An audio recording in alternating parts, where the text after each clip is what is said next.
So you're a killer? Sir, yes, sir! Let me see your war face. Sir! You got a war face?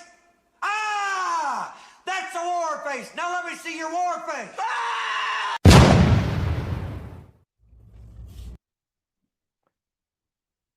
I love that intro. Let's switch to this one. All right. Thank you everybody for joining us. My name is SithLordFelix on channel Starface.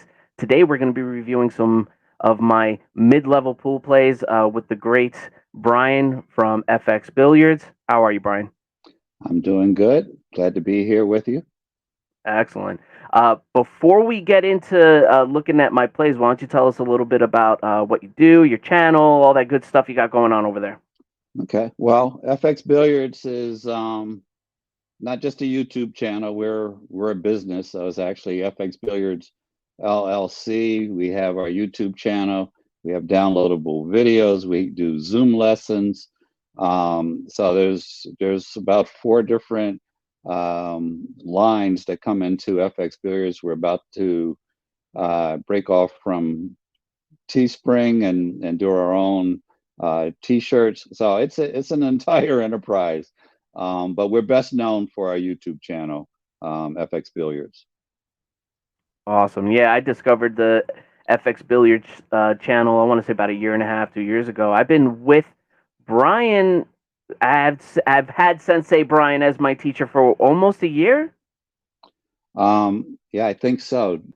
Yeah, but yeah, it's been about a year, and you're my my Saturday guy for the most part. I've had 1 or 2 other people on Saturdays, but usually Saturdays it's just me, you, and maybe 1 or 2 other students. So that's kind of my slow day for Zoom lessons. But yeah, it's been about a year, and I've seen your game develop over that time too, which is always good for me when I see people's improvement. Thank you very much. Yeah, no, I see improvement, but it's just, I'm right there, man. I'm right there. There's just these little mistakes that keep biting me in the rear, as you're gonna see today. I did end on a high note, spoiler alert, but yeah, this practice session was pretty painful. All right. So well, yeah, let's see. click like and subscribe, hit the notification bell, all that good stuff if you haven't already, and yeah, let's get started. Let's see what's going on. All right.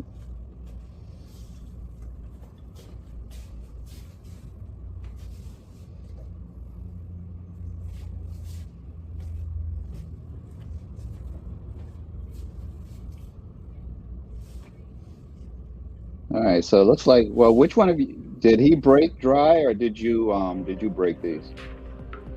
I want to say he broke. No, I broke dry. He went. This is like maybe like an inning in. Okay.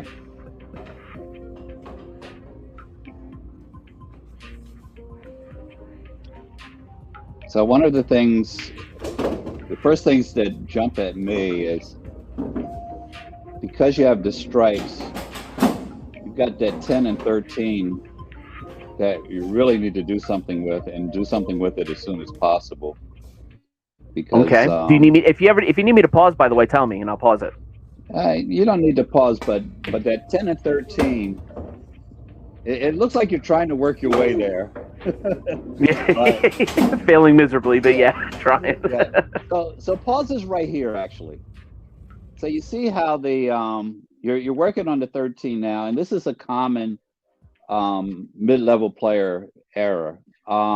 Everything that you did up to now should have been about taking care of that 10 ball, which is the only unmakeable shot you have. So if you took care of that 10 using one of the previous shots, if possible, we don't always have a chance, but you really want to go out of your way to play those balls. One of the problems with mid-level players is you're used to having high inning games, where an advanced player is used to running out. And if you're used to having high inning games, you're also used to not fixing problems early. And that's why you have high inning games, right? So you look at these things and you say, okay, that'll materialize later on. You should give it a greater sense of urgency. So playing that 13 from certain angles would have cleared up to 10 for you. Maybe some of the balls you already shot. I only saw one that went in the side that might have, from the right position, cleared that up. But you always want to work on your problem shots early. So, all right, you can unpause. Okay, let's see how this. Let's see how this ends up.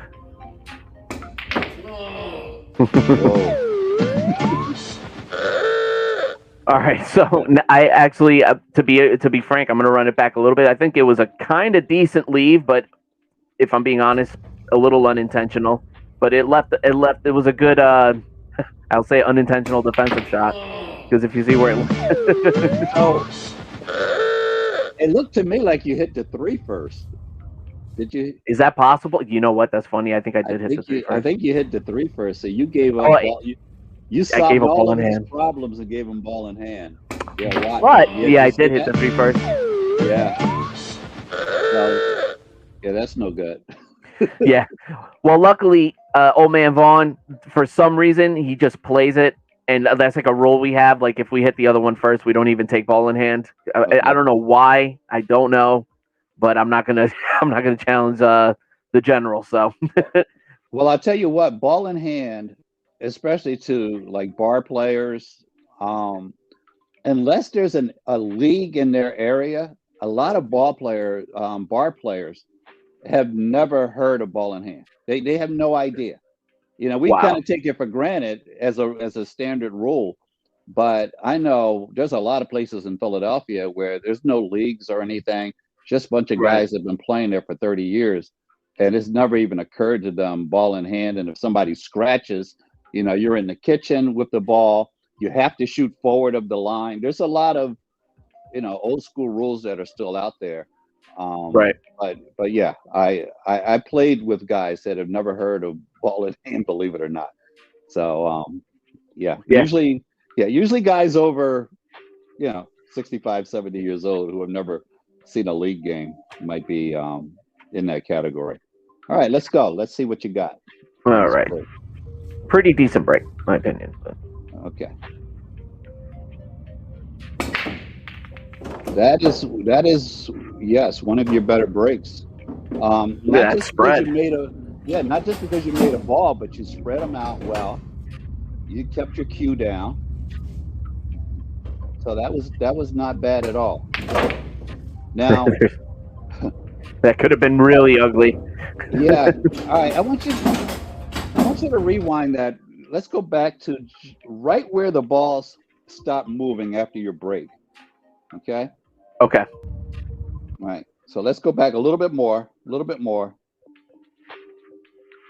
All right. So here's your break. Okay. So now you survey the table really quick and decide on this. You can let it play. Okay. All right. So from the time that ball stopped to the time you decided on this 4 ball, it's like 5 seconds. it was 11 seconds. Oh, 11. And, okay. Honestly, if you break down the amount of time that you spend shooting a rack, an 8-ball rack, probably your first shot and your key ball shot are going to be the longest ones, because you really need to develop a plan that most people can't develop in 10 seconds. And that was a hero shot, but you should not have had to make it. I did plan that, by the way, just to be clear. I went for that shot. I can tell. The thing is, if you took more time, you know, on your first shot, you probably would have noticed that the 8 was there, that you were going to kick the 8. Yeah. There's a lot of bad things that could happen from that first shot. Not to mention, that would have been a good insurance shot. Yeah. You know, if you got out of position, because you did have a shot in the side pocket that would have put you on some other balls. Now, I think this is where I messed up. I didn't hit that ball into the side good enough. I should have had the ball, you know, lined up to have that 5 going into the side. I should have put a little more umph in it. That's my opinion, unless you think I, you know. No, what you think. Absolutely, that was an issue. rewind us about a minute and a half. So before the side pocket shot. Okay, so this is what I was talking about in the first clip. We've got problems here that have to be dealt with. The 3 is blocked by everything. Yeah. So that's a problem that you want to get on. You want to get on it early. You don't want to just shoot the easiest shots on the table. But yeah, if you followed this more, in fact, I wouldn't even have followed to get on the 3. I would have followed to hit those 2 balls so that they would have at least been makeable. Don't get in the habit of thinking, oh, this will be taken care of later in the game, because if you're playing the wrong person, stripes is out. I'm not the guys I'm playing. I'm not getting to shoot again on solid. So you've got to solve your problems, because the solids are a run out here. So here, this is me on solids. Yeah, your target of primary interest here is that 11 on the rail. On the rail, yeah. You've got to take care of that, or there's no run out. And it's not a bad key ball, but you don't want to wait until the end of the rack to see what's going to happen. Oh, I was telling somebody the other day, when I grew up playing my cousins, and I was a lot better than them, I would make predictions after the break.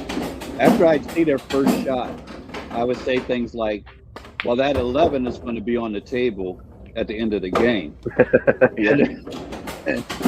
And I was being a smart ass, but you'd be right. I could tell, because if they didn't take care of it early enough, there was no way they were going to get to it later on. You did a good job of actually getting to the point where you could make it. And this is why we want to get on the problems early, because sometimes it doesn't work out and we can still run the rack. But but yeah, again, the theme is get on your problem shots early. So. Okay. Okay, so you're another run here. Yeah.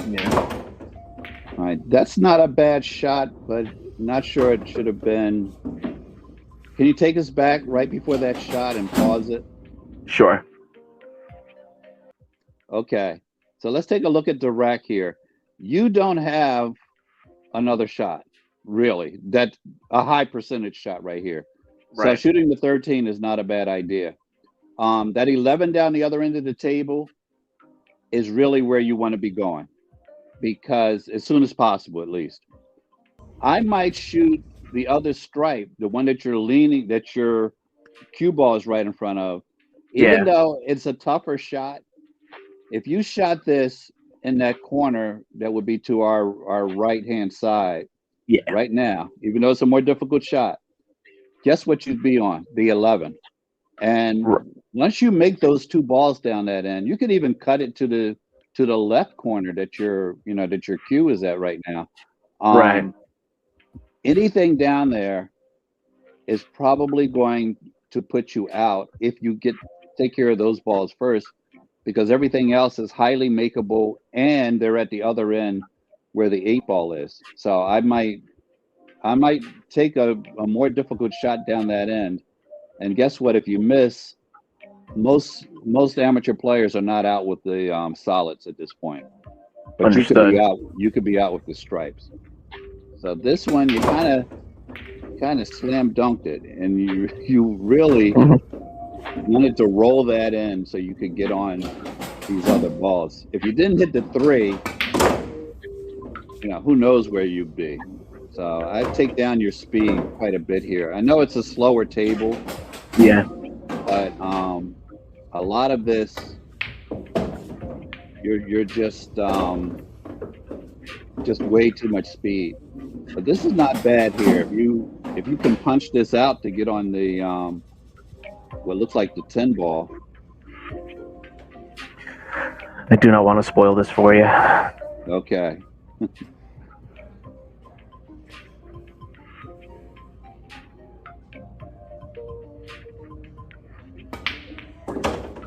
All right, so that's exactly what you did. Well done.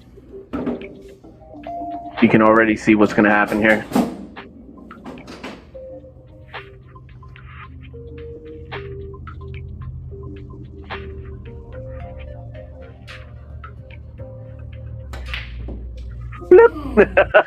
I'm Michael Jordan. Stop it. Get some help. Okay, so go back. Let's look at that shot. You From just the see me time you fumbling with approached my it. hands. Yeah. I should have Go just back. stopped. Go back even further.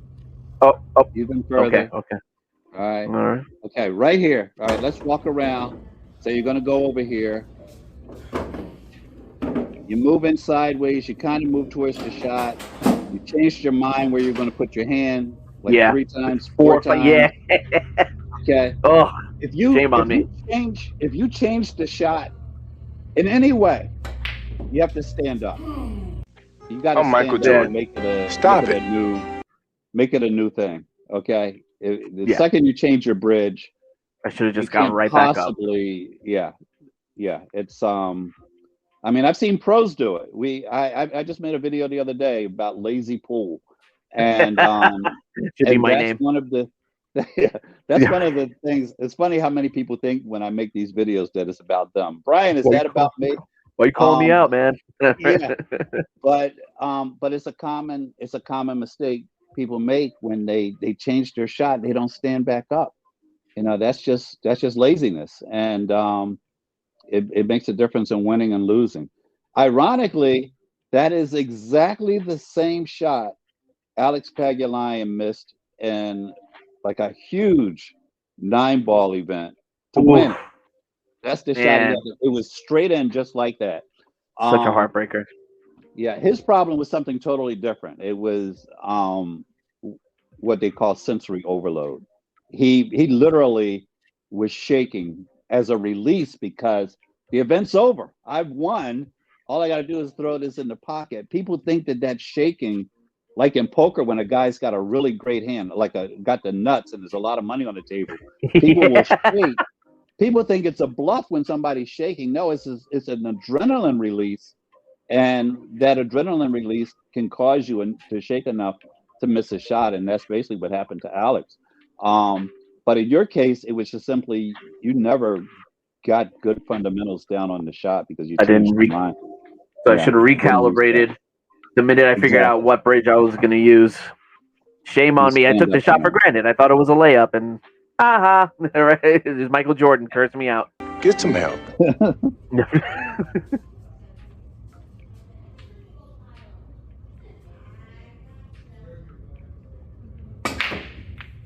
Another good break, good follow through on your break. Yeah, dry but good spread. I actually like that. Yeah. And on that table, and we've had conversations about the table. First off, I think compared to a lot of places, they probably keep the tables in relatively decent shape, but the rails aren't great, and as a result, you're not getting as much action on a break as you could. So some of these dry breaks probably would be better otherwise. So here, let's go back about 15 seconds. All right, this shot here, a lot of runs break down on very simple situations like this. Okay. People wonder why they didn't run out. This is why they didn't run out. You've got the 3, you've got to get to the 4 and the 2, right? If you get relatively straight on the 4, you're going to get the 2. If you get so it all boils down to this one shot. If you allow yourself to get relatively straight on the 4, you could draw back a little bit and play the 2, right? Right. Okay, but all right, so let's play it. And let's see how this worked out. Yeah. So you overhit it. So now you're driving into the 2, which means the 2 is going to come off the rail. Yeah. There's nothing else that can happen. So you're fortunate enough to have a shot on the 2 in the side, but by playing that shot, getting relatively straight on the 4 and then drawing back for the 2, then you don't have to worry about getting lucky and having that ball pull up for you. Yeah. So a lot of runs break down on one particular shot. So this is this is a tough one because you really I can tell that you're kind of thinking about the 5, which you definitely have to get to. And there's But that getting one. on that one, yeah. And this is why we play racks backwards, where we're like, okay, how am I going to finish out this rack? Because these are the 3 most difficult balls on the table. How many people can run 4 or 5 balls in 8-ball? They can't run the last 3. It happens all the time. The reason is they get rescued by all the other balls on the table when they have a bunch of balls.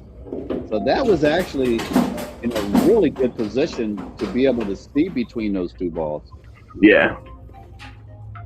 So now you're giving it a lot of thought, but all I'm thinking about here is if I make the 1, I'm automatically on the 8 unless I do something really crazy.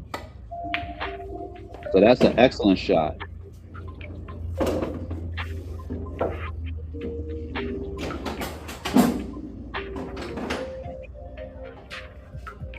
Almost don't. Let's just stop it here and remember the good times, Brian. Okay. Well, the only bad thing happened here was you're really close to the rail. Well, I put a guy on a shot clock the other day, 15-second shot clock. Right, so right. He didn't overthink money ball shots, and he made a lot more money ball shots. And I said, you've got 15 seconds from the time the ball stops. Sometimes you just think too long on those shots, and that was one of those times. Because if you think about it, you broke your own rhythm. You kind of sharked yourself in that. You're right. Wow. I get in my own head. Yeah, imagine this. You're getting ready to shoot, right? And somebody says something to you. What do? You turn and you look at that person. So now you come back. It doesn't matter what they said. They could say, you got this. They could say anything. You got this. Oh my God. That's enough to break your rhythm where you're not moving at your regular pace. And that's what you did on that money ball shot, was you took 2 times longer than you normally shoot. Sometimes we're shooting too fast and sometimes we're shooting too slow. So you got your own, you took yourself out of your natural rhythm of shooting, which is, somewhere between 11 and 15 seconds between shots, and turned it into a 25-second thing, which was not comfortable for you. So, yeah, you got to shoot them a little bit more casual. Doesn't mean not to line up the shot and everything, but don't let yourself overthink, these money ball shots, because that's a big problem a lot of people have. I just uploaded my new master class. It's called the mental game of pool. And it's like 23 or 25 videos, but one of them is called The Gentle Art of Sharking. And it kind of teaches you to shark people without obviously sharking them. But the idea of the whole point of the video is, if you give most people, even pros, one more thing to think about when they're in the act of shooting, they're done. They're done. Think about how many people miss easy shots because they're thinking about their position. Think about how many people have lost tournaments because they're thinking about the money ball. They're not in the moment. And yeah, if somebody says something to you, you need to take certainly if you're down on the shot, you need to stand up. You need to walk around the table. You need to do something to restart it. I read about a golfer who he was so much into his pre-shot routine that if he got to the ball with his club and changed his mind about how he wanted to hit the ball, I was going to hook it, but no, maybe I'll hit it straight. He would put the club back in the bag and take the same club out again because it was part of his pre-shot routine. And his caddy's just like, oh, come on. Yeah. Yeah, right. Yeah, it's part of his pre-shot routine. So he wants everything, to be to be the same, and it should be so automatic that you can't, if you change it, it feels uncomfortable, and then you let yourself reset. I always tell the story about how I was having photographs taken for my thumbnails, and between every shot, every photograph, and I wasn't shooting any balls. I was just standing at the end of the table posing, basically. Between every photograph, I chalked up my cue. I'm like, what am I doing? Just wasting a cube of chalk. Just It's for part practice. of my pre-shot. It's part of For my pre-shot. posing. So if I'm going to bend over and even pretend to shoot, Yeah, man. I'm chalking up. You got to And I get that had to good move- posing chalk. Yeah, I had to move my chalk, so I stopped chalking up between every photograph. But that's how ingrained in you it should be. Your pre-shot should be something you can't even break. It's the way you do things. And if it takes too long, you got to let yourself reset. So. Gotcha. All right. So I'm gonna. All right, we get it. We get it. I suck, bro. All right, thanks. All right. There we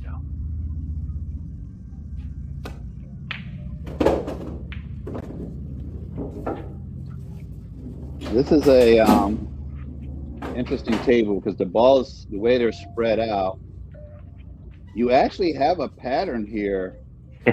I think we see the same pattern. Yeah. So 3, then it opens up the 6 to this side, Yeah. and then from there it gets like I'll play positions. It depends on where I'm at, but I want to get that 4 and then the 2. Well, I would go 3, 6, 2, 4 side. Oh, okay, yeah. Actually, that makes sense too. Yeah, they're all lined up. Yeah, people discount those side pockets, but that 4, you make the 2, you're automatically on the 4 in the side, and guess what? That also gives you the 8 in the corner.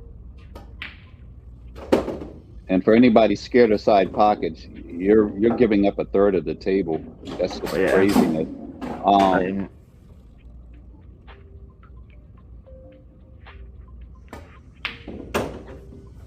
So you can also play it in the corner. I don't like the corner as much as the side.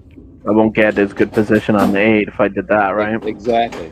Yeah, you can get it in the corner. That's the shot a lot of players would take because they think the corner is a bigger target than the side. But it's nice to have a bigger target. But if you shoot yourself in the foot in the meantime, it doesn't do you any good. So that's an excellent shot.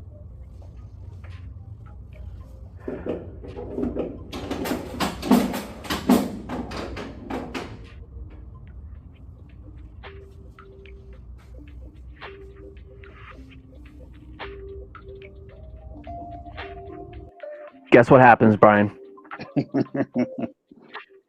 You make it. What am I going to do? Oh, I'm going to make it. All right. I love that faith. Wrong. Well, did you see? If you go back 10 seconds, I want you to watch your follow through on that. You threw a bunch of English on this for no reason. So okay, let me. And again, you're doing a lot of thinking. You got to make it like it's any other shot, right? Okay. Someone told me. Watch at the end of your stroke. Do you see that? Yeah. See how your cue went to your left? Yeah. Yeah. You didn't hit the ball where you thought you were hitting it.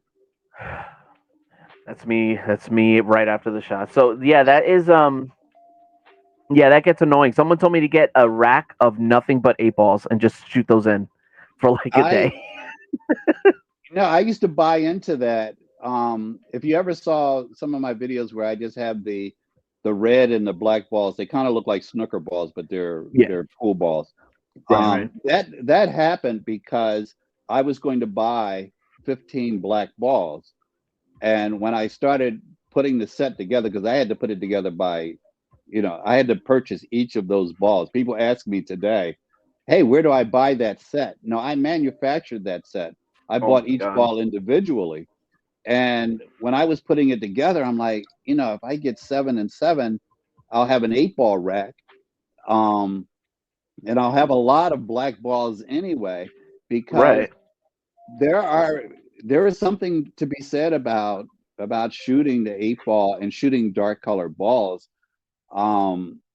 There's a psychological thing around it, but I like the idea of not having a bunch of 8-balls, but solid black balls are tougher. They add resistance to your practice because they don't give you a reference. People don't realize how much we use the design on the ball as a reference to shoot the ball in the pocket. When when guys look over and they line up the shot, they're getting a snapshot of where they're going to hit that ball. You remove that number from the ball and you've got less reference in it, and it adds more resistance. So that's why I went with the all black and the all red instead of all the way around. But yeah, you threw a bunch of left-hand English on that you really didn't intend on.